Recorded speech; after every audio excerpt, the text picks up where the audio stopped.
Indiana in the Morning, presented by First Commonwealth Bank on WCCS 101.1 FM, AM 1160, WCCSradio.com. And it's time now for an interview segment presented by Marcus & Mack, voted Best Personal Injury Law Firm in the Best of Indiana County contest. Marcus & Mack, a law firm representing injured people. And the interview is also being streamed on our Facebook page through Facebook Live, so you'll see if you're watching there, and hear if you're listening on the air, Keith McCracken with Indiana County Technology Center. Keith, good to see you this morning. Good to be back again, Josh. Thank you. All right, so some big news right now, but we'll get to that in a few seconds, because I wanted to ask, because of the fact that it is getting close to back-to-school time, you told me off air that it's been real busy up at ICTC as everybody's getting ready for the new school year. It's been very busy. We did have our new student orientation last week, and that was well attended. I've been up there quite a lot this summer because of another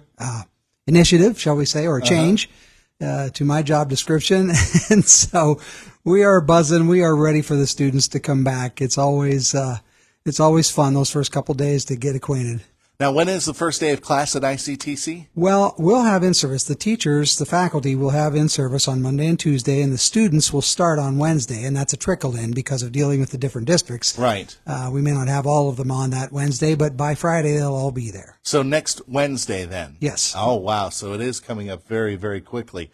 Let's talk about this partnership that has been brought about here from that's going to have ICTC team up with something out of Johnstown. Yes, Johnstown Welding Fabrication, Inc., also known as JWFI.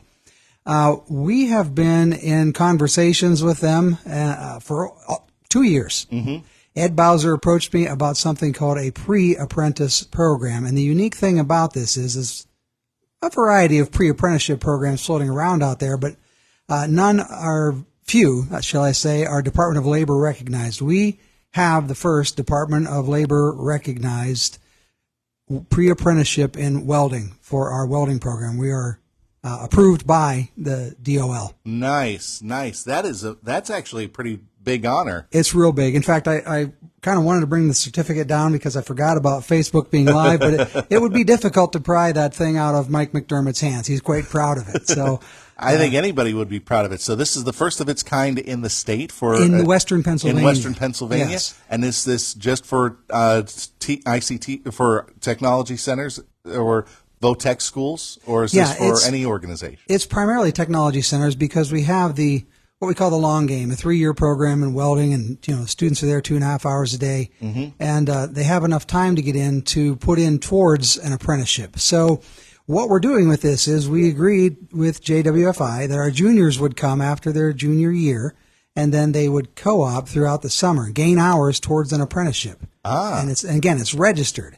This is federally it's morning, yep. registered program, and then they would get time off and step increases if they continued with Johnstown Welding and Fabrication after that point. So not only are they gaining hours for their apprenticeship programs, yes.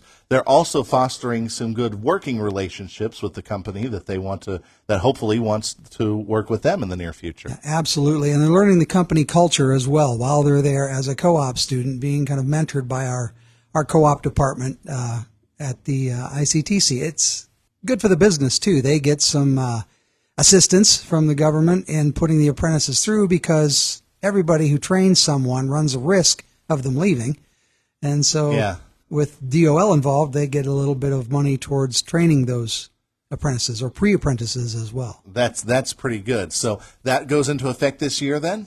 Yes. This program? Okay. Yeah, there'll be a little bit more about it coming out media-wise next week. All right. So right when school starts, we'll be hearing more about this. But that is exciting news. Thank you. To hear that. Now, what some of the other programs obviously are also gearing up. Anything new over at ICTC this year? Yes. Well, it's back again. Let's put it that way. Let's put it that way. Back again. It's back again. We had an electrical occupations program years ago that mm-hmm. closed due to declining enrollment and just interest in other areas. There's only so many students to divide, right? Right. Well, as interest in vocational education has risen quite a bit, we decided to reopen our electrical occupations program. Once we left that space, that physical space, it got, as any physical space that is empty gets, the demand comes back. Right. Other things moved in, and so we spent the end of the year getting the program cleaned out, and I would go out and talk to businesses on my co-op job. I had to visit students in industry, and I was getting industry support for the electrical occupations program, and just really listening to what a lot of the local businesses wanted. So you go to Electromech, they have certain, it's now International Power System. Yes, IPS. Okay. Yes, let's correct that. They have a certain set of concerns that they want, or Komatsu is wiring underground, mining vehicles. They want a little bit more of that in the program. And I would come back and report this to our administration. Administration would say, well, where are we going to find someone who can do all that? And so I did what I've often done at ICTC. I think my famous last words that everybody will remember is, I have an idea.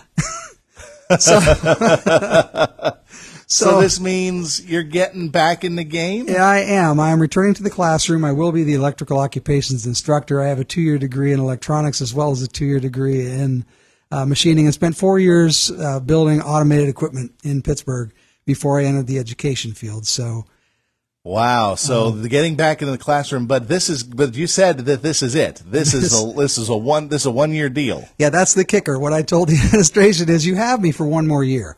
We're going to transition someone into my position at co-op. That would be Kathy Jones. Okay. She will take over, has already taken over, and is already doing a good job while I'm moving into electrical occupations, building the program, talking to vendors, getting some training equipment, materials, and get the first year off the ground. And then hopefully we will hire someone with some good background in electrical to take over for me when I'm gone. Talk about the opportunity that this presents for students in this program. I mean, you've said it yourself that this field has suddenly exploded in interest and need out there in the workforce.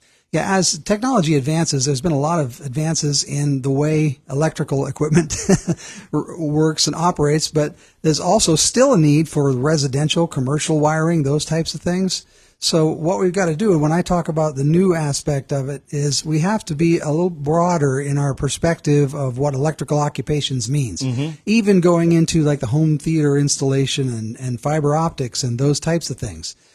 That's sort of considered, or people, when they're looking for someone, they go to electrical companies first to try to find those things. So we want to get those things integrated into the program. It's not just a system where people can bring home that equipment now and set it up and they can try to do it on their own. It's very technical. It's very difficult now from what you're saying. It can be very complex because it may require modifications to the home. If someone wants a home theater, then obviously there's going to be modifications to the wiring, the general house wiring, as well as the installation of fiber optics and those types of things that are going to make the, all of that run as it should. So no one is just an electrician or just a fiber optic installer. You almost have to be a hyphenate. Yes, yeah. And so we want to address those kind of things in the program. Okay. So that will also, as you say, we'll call it a comeback, but it's right. starting up again this year, and you expect this to be kind of a long-term program as well at ICTC, probably running many, many years into the future. Yeah, absolutely. And that's what you're setting this up for. Right. Right. And it gives me kind of a new energy. I love to build things, Josh. That's when I walked into ICTC 30 years ago, I rebuilt the machining program and I've just done a lot since then. And this is kind of a fun way to go out. But you're going out, you're building something new, but what are you looking forward to, not only as this year progresses, but also maybe after that when that final day comes around and you're saying, I've got this, they got it, it's in good hands, I'm out of here. I've had a lot of ideas go through my head. Of course, those are subject to wife approval. Right. First of all, honeydew. Well, my wife says the problem with you doing something as a hobby is it won't be a hobby long. You'll just start doing it. True. Yes, that's certainly true. So she's just encouraging me to take a year, kick back, chill, and think through a lot of these things. I've gone through everything from getting a notary license to driving truck, Josh. Wow. I mean, it's but this year, the final year, you're going to be focused on making sure that this program is a success, getting off the ground once again. How tough is it to kind of rebuild something from scratch as far as this program's concerned? Well, what made it extra tough was I was still finalizing the JWFI pre-apprentice program while I was building. Again, being a hyphenate here. Right. While I was getting the electrical program started. So that's what made it tough. But in terms of redoing it, the first thing you have to do is the school needed to use the existing SIP code, CIP, okay? Yeah. And that's a code that kind of defines what this program's overall goals are. So we use the prior SIP code. And then I went out and got the other local concerns for the competencies and things that we wanted to do. Again, because I had that advantage as the co-op coordinator, I'm in businesses all the time. So the tough part was getting everything rolled in and figuring out the hours for each year, each quarter, semester, those types of things, and getting that all set up, and then trying to have an advisory board meeting. I put an advisory board meeting together in July for this program. So a challenge, but a lot of fun, it sounded like, from your perspective. Yes. Okay. I have to admit that I kind of enjoy this, even though you'll see me pulling out what's left of my 61-year-old hair. But I hate to say it, Keith, but we're just about at the mark. Right. But school starting next Wednesday Yes. for ICTC students, and a couple of in-service days for the faculty beforehand. Yes. We wish everybody at ICTC all the best, and keep us posted on how the electrical occupations program's going. Will do. Will you, Keith? Will do, Josh. Thanks again for joining us. All right, thank you, sir. Keith McCracken joining us this morning from ICTC on Indiana in the Morning, presented by First Commonwealth Bank. Our interviews presented by Marcus & Mack, voted Best Personal Injury Law Firm in the Best of Indiana County contest. Marcus & Mack, a law firm representing injured people.